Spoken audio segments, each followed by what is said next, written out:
Hi everyone, in this video I'm going to show you how to paint an eye in oil paint in 8 easy steps. I've seen a lot of tutorials on eyes and I've been wanting to make my own tutorial that breaks it down into different steps. Eyes are not as complicated as they look, they're actually quite fun to paint. My name is Amanda and I'm an oil painter. In this channel you will find different tips and tricks on being an artist. If you like my videos, I do have 2 free ebooks that's available for download at the link below. Without further ado, let's get started. I always like to break down the eyes into different areas, and they are the cornea, the inner corners of the eyes, the waterline, the iris, the eyelids, and the eyebrows. Always start with the base colors of these areas and then polish it all together to make it come to life. So here are the different steps. The general guideline that I like to follow is to block in all the darks and the shadows first, and then paint from outside in, working your way towards the iris. You can see here that I'm blocking in the shadows, the eyebrows, and the folds of the eyelids.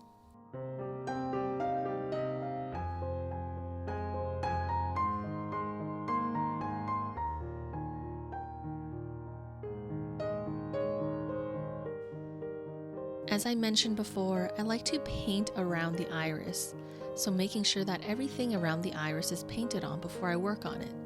So for the cornea, paint it one color first, don't use straight white, and add a tint of blue or purple, and then add a bit more shadow under the top lid. Keep in mind that one side of the white is usually brighter than the other side, and that's because of the round shape of the eyeball and the tilt of the head.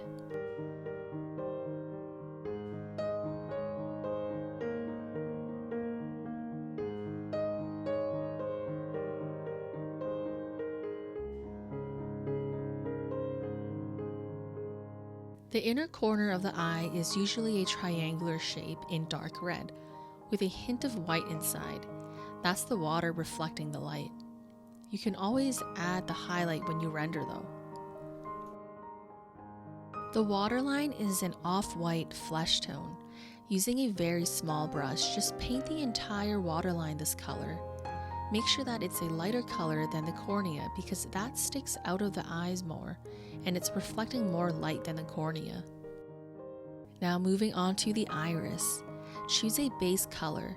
In this case it would be green, and then paint the whole iris this color. And keep in mind that even though the iris is a circle, try not to paint it too round. Instead, I like to paint it as 4 straight edges and pay attention to the angle of the edges. That way, you'll be able to capture the direction that the eye is facing. And then add a dark brown to the pupil and the top edges of the iris. And again, try to use straight lines rather than round lines. Once the darks are added, use some warm tones around the pupil to brighten up the pupil. And lastly, blur the edges between the iris and the cornea. And that's because the iris doesn't sit on top of the cornea, it actually fuses into it.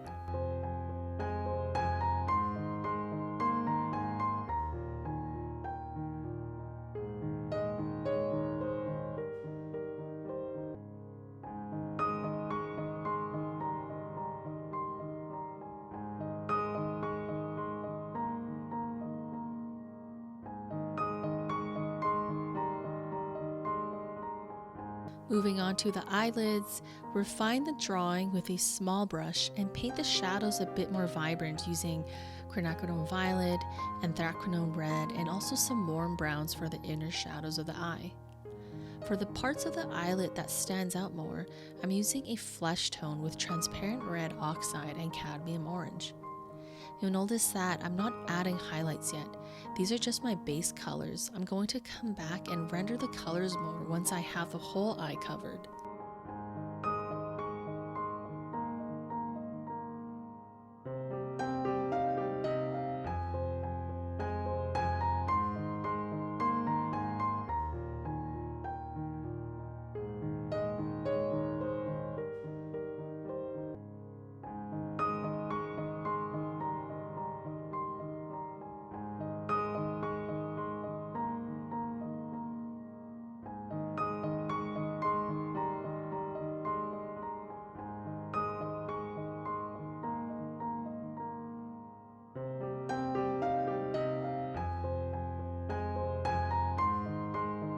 For the eyebrows, paint it one solid brown first, and then add some warm pink tones along it so it transitions nicely onto the face. Blend the two together.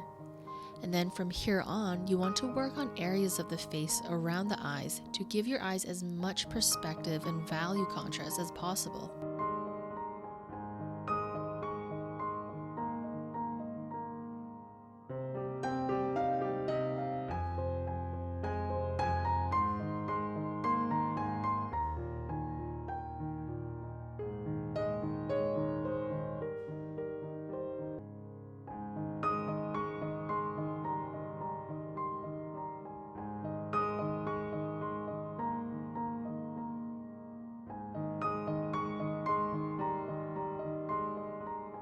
At this stage, your eye is 80% complete, and this is where you can fix or add more colors to your painting.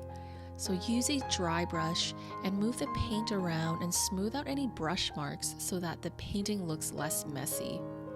Keep in mind though that all the blending usually flattens the painting.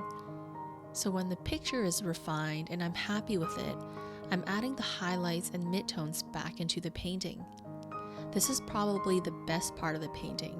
Just keep repeating these 2 steps of polishing and rendering, and don't hesitate to add your own personal touch to make this painting uniquely yours. And most of all, have fun with it as you watch your eye come to life.